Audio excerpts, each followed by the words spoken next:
Il fut la voix qui habita Quasimodo, celle qui transforma la difformité en poésie, la solitude en symphonie et la douleur en un cri capable de faire trembler des cathédrales entières. Il a fait pleurer des millions de spectateurs à travers le monde sans jamais vraiment s'exposer lui-même. Derrière les projecteurs, derrière les applaudissements, derrière l'ovation planétaire de Notre-Dame de Paris, Richard Coxian demeurait une silhouette presque insaisissable.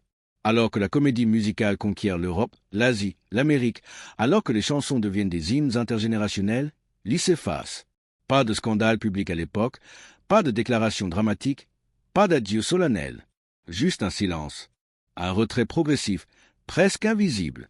Comme si l'homme qui avait donné une voix au monstre sacré de Victor Hugo décidait, à son tour, de disparaître derrière les pierres d'une cathédrale imaginaire. Mais si ce silence n'était pas simplement une fatigue, et s'il cachait autre chose, une culpabilité, une blessure, une peur. Aujourd'hui, à 79 ans, Richard Coxian accepte enfin de parler. Et ce qu'il révèle dépasse la simple confession d'artiste. Il évoque la célébrité qui écrase, le succès qui déborde, les erreurs que l'on ne voit pas venir, et surtout cette sensation constante de ne jamais appartenir entièrement à un seul endroit, à une seule langue, à une seule identité. Car l'histoire de Coxian n'est pas seulement celle d'un compositeur génial. C'est celle d'un homme né entre plusieurs mondes. Un enfant venu au monde en 1946 à Saigon, alors encore territoire de l'Indochine française. Un garçon au père italien originaire des Abruzzes et à la mère française aux racines montpelliéraines. Dès le départ, sa vie est une traversée. Saigon n'était qu'un passage. Rome deviendra une étape. La France un ancrage artistique. L'Italie une terre de reconnaissance. Mais nulle part il ne se sentira totalement chez lui. Cette fracture intime deviendra pourtant la source de sa puissance créative. Dans cette histoire, il y a la gloire fulgurante. Il y a les controverses. Il y a la chute judiciaire. Il y a la rupture artistique. Il y a la solitude. Et il y a, finalement, l'acceptation. Ce que vous allez entendre n'est pas seulement le parcours d'un musicien célèbre. C'est le récit d'un homme qui a passé sa vie à chercher un foyer à travers les mélodies. Et peut-être que, derrière chaque note, il essayait simplement de répondre à une question restée sans réponse depuis l'enfance. Où est ma place? L'enfant entre les mondes. Avant d'être une voix mondiale, avant d'être associé à Quasimodo ou à une cathédrale devenue légende, Richard Coxian fut d'abord un enfant né dans un entre-deux. Il voit le jour en 1946 à Saigon, dans une Indochine encore marquée par les secousses de l'après-guerre et les tensions coloniales. Ce décor n'est pas seulement géographique, il est symbolique. Dès sa naissance, son existence s'inscrit dans la complexité. Son père est italien, originaire des Abruzzes, une terre montagneuse et rude où l'attachement aux racines est presque sacré. Sa mère est française, liée à Montpellier, porteuse d'une autre culture, d'une autre mémoire. Leur union représente déjà une traversée. Et le petit Richard, lui, grandit au carrefour de langues, de récits, d'accents qui ne se superposent jamais parfaitement. Dans ses premières années, il entend le vent dans les palmiers tropicaux autant que les chansons françaises que lui murmure sa mère. Il découvre le monde dans une atmosphère à la fois douce et instable. Car Saigon n'est pas un foyer définitif. C'est une étape dans une époque de déplacement, de recomposition, de fin d'empire. L'enfance de Richard est donc marquée par cette idée diffuse. Rien n'est totalement permanent. À 11 ans, le basculement s'opère. La famille quitte l'Asie pour s'installer à Rome. Ce départ n'est pas seulement un changement de continent, c'est une rupture intérieure. L'enfant doit apprendre à vivre dans une ville qui devrait être la sienne par le sang paternel, mais qui ne l'est pas par la langue ni par l'expérience. À Rome, il se sent étranger. Il ne parle pas l'italien avec fluidité. Son accent trahit son parcours. Dans les cours d'école, on le regarde comme un garçon venu d'ailleurs. Trop français pour être pleinement italien. Trop italien pour être totalement français. Et évidemment plus vraiment vietnamien, car son passage en Asie fut celui d'un enfant européen dans un territoire colonial. Des années plus tard, dans une interview donnée en 2022, il confiera « J'étais déjà en dehors de tout. Je n'appartenais nulle part. » Cette phrase résume l'essence de sa jeunesse. Il est inscrit au lycée français Chateaubriand de Rome, un établissement fréquenté par des enfants de diplomates, d'expatriés, d'exilés. Là encore, il évolue dans un univers flottant, composé de jeunes qui, comme lui, vivent entre deux identités. Mais cette proximité ne résout rien. Elle ne fait que confirmer que sa vie sera toujours un passage. C'est à cette période que la musique entre véritablement dans son existence. Pas comme un projet, pas comme une ambition, mais comme une échappatoire. Le piano devient son refuge. un espace où les frontières disparaissent. Là, personne ne lui demande d'où il vient. Personne ne corrige son accent. Personne ne le renvoie à ses origines fragmentées. Plus tard, il dira que le piano fut son premier véritable pays. Dans ses années de formation, il écoute tout. La chanson française Georges Brassens, Jacques Brel, Charles Aznavour, mais aussi la tradition italienne, le lyrisme méditerranéen et la soul américaine qui traverse l'Atlantique. Dans sa tête, les influences s'entrechoquent. Ce mélange ne ressemble à rien de clairement identifiable. Il parlera d'une cacophonie intérieure. Mais c'est précisément cette cacophonie qui deviendra son style. Au lieu de choisir une seule appartenance musicale, il absorbe tout. Il compose d'abord en anglais, langue neutre à ses yeux, presque protectrice. Ses premières chansons sont écrites pour le cinéma italien, notamment pour le film Roma Bene. Il expérimente, cherche, tâtonne. En 1972, il publie l'album Conceptuel Mu, une œuvre ambitieuse mêlant rock progressif, orchestration audacieuse, instruments variés et voix presque planantes. L'album dérange. En France, on ne le comprend pas. En Italie, on le trouve étrange. Mais ce refus ne l'arrête pas. Au contraire, il confirme ce qu'il a toujours su. Il ne fera jamais partie d'un courant dominant. Puis vient 1974. Et avec elle, la chanson qui change tout, Bella sans anima. La ballade est intense, crue, presque violente dans son expression. Elle parle de rupture, de trahison, d'arrachement émotionnel. Certains y voient une provocation. La télévision publique italienne la censure. Des mouvements féministes dénoncent certaines paroles jugées excessives. Les critiques parlent de vulgarité. Mais le public, lui, entend autre chose. Il entend une vérité brute. La voix de Cocciante ne murmure pas. Elle explose. Elle hurle la douleur au lieu de la caresser. Ce cri devient sa signature. Une voix à la frontière entre l'opéra et la confession intime. Entre la beauté et l'agonie. Avec ce succès, il devient célèbre. Mais paradoxalement, cette reconnaissance ne résout rien de son trouble identitaire. Il chante en italien, en français, en anglais, parfois en espagnol. Non par calcul commercial, mais parce qu'aucune langue ne lui suffit totalement. À la fin des années 1970 et au début des années 1980, il navigue entre pays et cultures. Il collabore avec des producteurs internationaux, travaille avec des musiciens prestigieux, explore différents univers sonores. Chaque album semble être une tentative de définir qui il est. Mais derrière la carrière ascendante, la question demeure. Qui suis-je vraiment? Ce sentiment d'exil permanent nourrit sa créativité. Il n'imite personne. Il construit sa propre maison musicale, pierre après pierre, note après note. Pour lui, chaque chanson est une tentative de bâtir un foyer que la géographie ne lui a jamais offert. Et c'est précisément cette facture intérieure qui, des années plus tard, fera de lui le compositeur idéal pour donner une voix à un personnage rejeté, difforme, solitaire. Quasimodo n'était pas seulement un rôle. Il était un miroir, la naissance d'un cri et l'ascension d'un artiste. Lorsque Bella sans anima explose dans les charts italiens en 1974, Richard Cocciante ne devient pas simplement un chanteur à succès. Il devient une voix qui dérange, une intensité qui divise, un artiste impossible à classer. Cette chanson marque un tournant décisif. Elle révèle au grand public un interprète capable de transformer la fragilité en tempête sonore. La polémique autour du titre aurait pu l'écraser. Les critiques dénoncent une violence émotionnelle jugée excessive. Certaines paroles sont qualifiées de provocantes, voire misogynes. La télévision publique italienne décide même d'en limiter la diffusion. Mais cette tentative de mise à distance produit l'effet inverse. Le public s'approprie la chanson. Elle circule, elle s'écoute, elle se chante. Cocciante comprend alors quelque chose d'essentiel. La sincérité brute touche plus profondément que la prudence. Sa voix devient sa signature.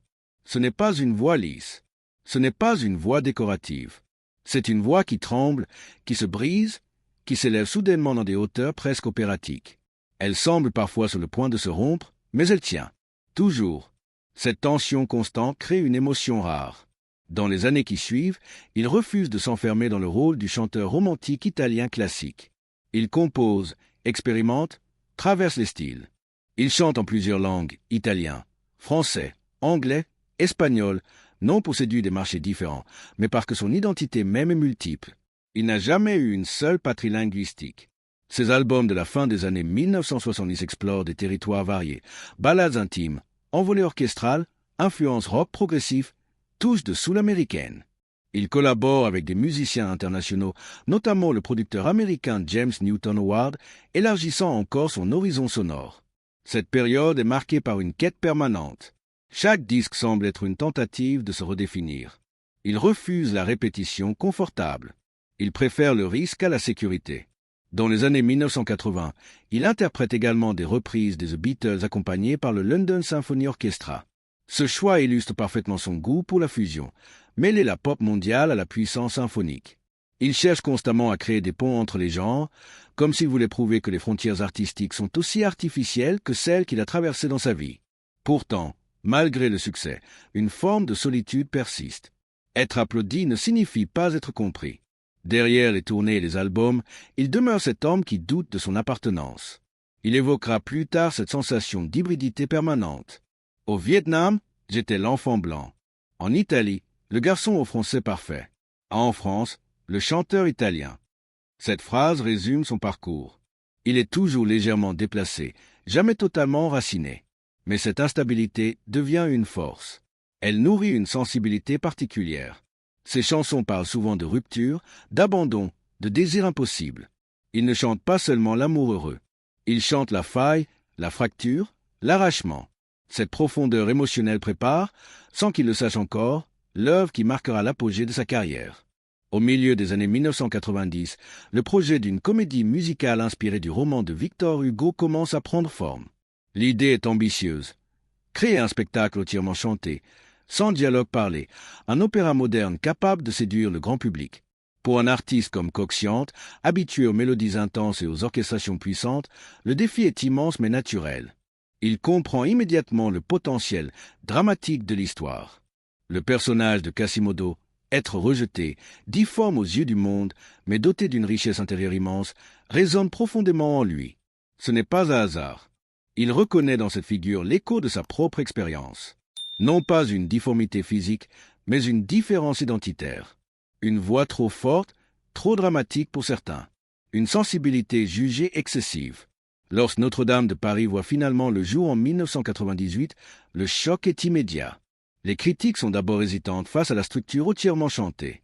Mais le public, lui, est conquis. Des titres comme Belle ou Le Temps des cathédrales deviennent des phénomènes culturels. Les albums se vendent par millions. Le spectacle est traduit dans plusieurs langues et exporté dans le monde entier. Pour Cocciante, c'est une consécration.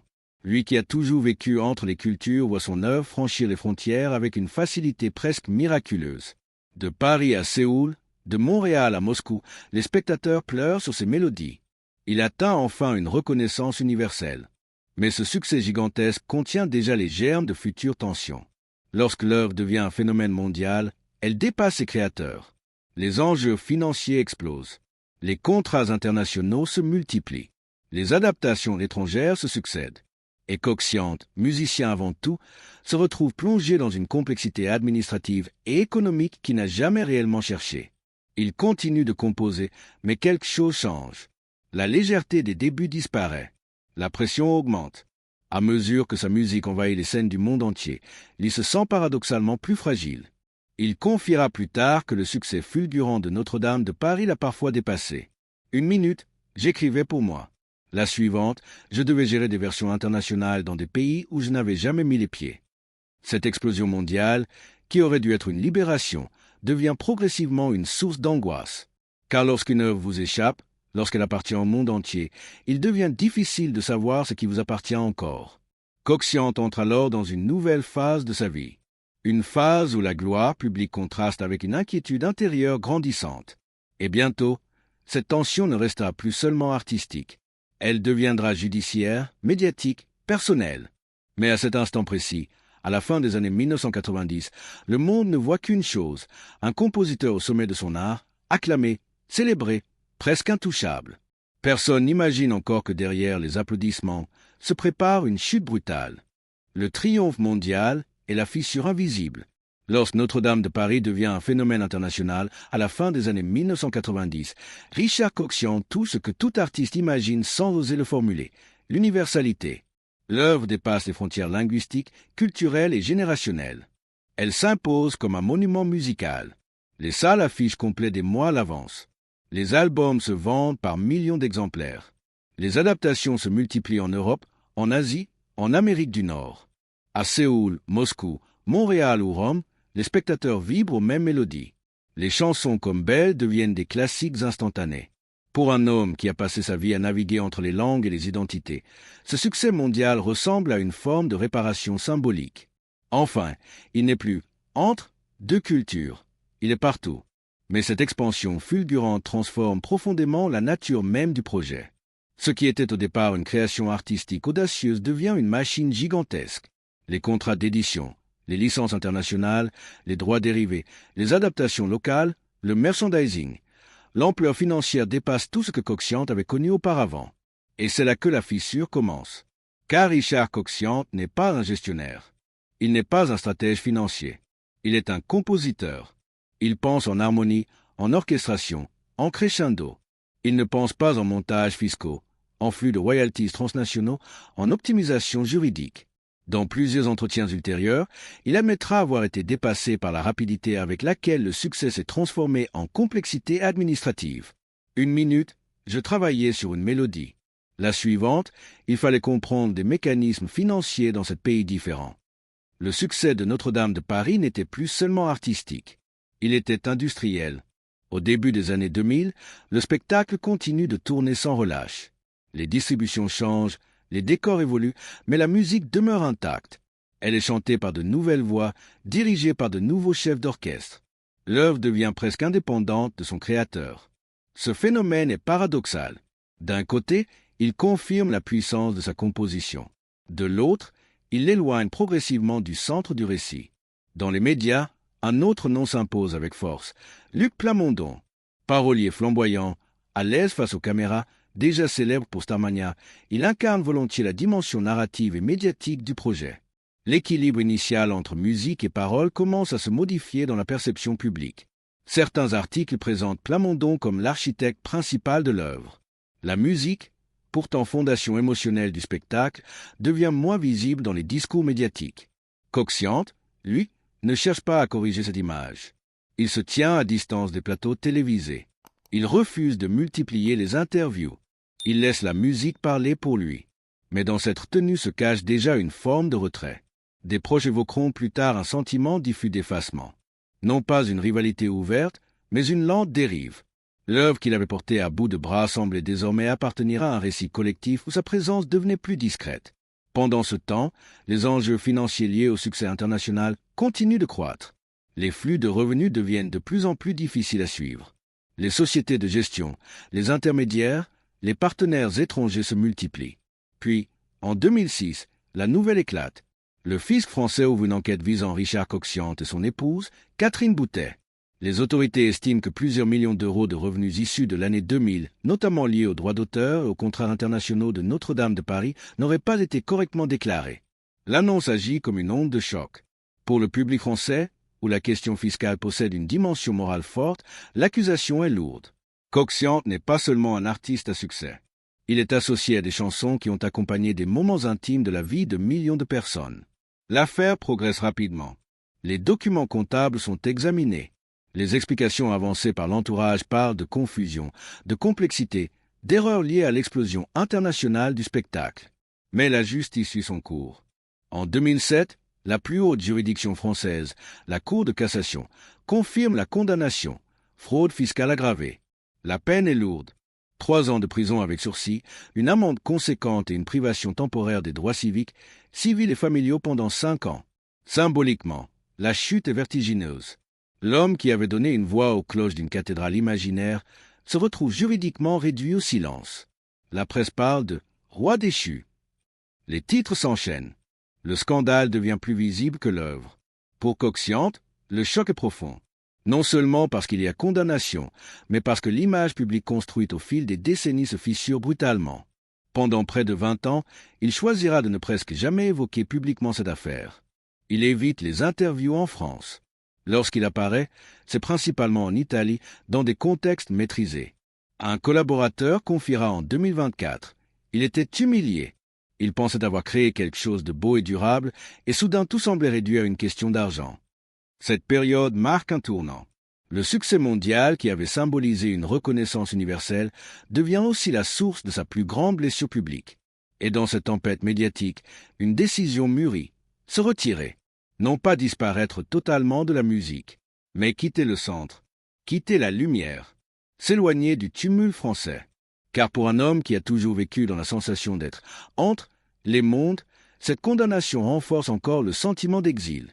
Il n'est plus seulement l'artiste aux identités multiples. Il devient l'homme du scandale. Et pour Richard Coxiant, cette étiquette est insupportable. Le silence, une fois encore, s'impose comme refuge. Mais ce silence n'est pas vide. Il est chargé de peur, de honte, de doute. Et bientôt, il deviendra presque total. L'exil volontaire et le poids du silence. Après la condamnation confirmée en 2007 par la Cour de cassation, Richard Coxiant ne répond pas par la colère. Il ne cherche pas à occuper les plateaux pour défendre son honneur. Il ne multiplie pas les déclarations publiques.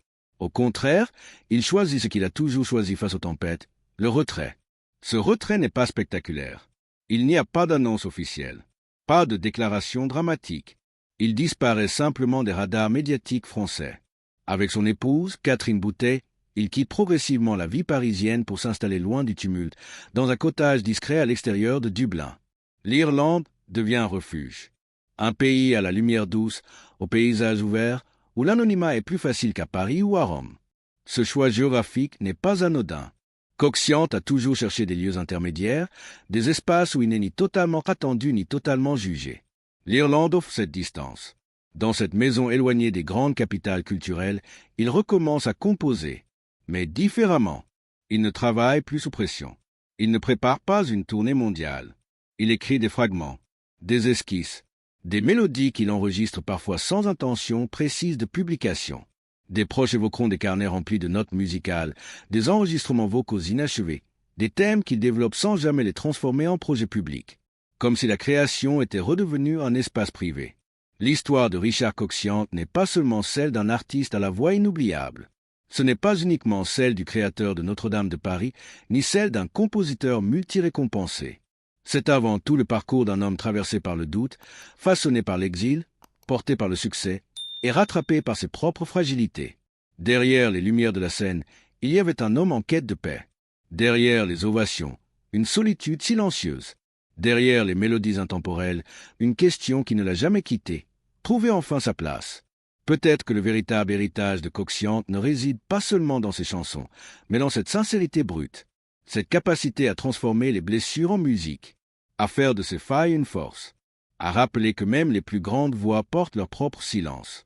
Si cette histoire vous a touché, si vous avez redécouvert l'artiste sous un autre regard, dites-le moi en commentaire. Abonnez-vous pour ne rien manquer des prochaines histoires. Activez la cloche pour être averti de la prochaine publication et partagez cette vidéo à quelqu'un qui aime la musique et les destins hors du commun. Votre soutien fait toute la différence. On se retrouve très vite pour une nouvelle histoire encore plus captivante.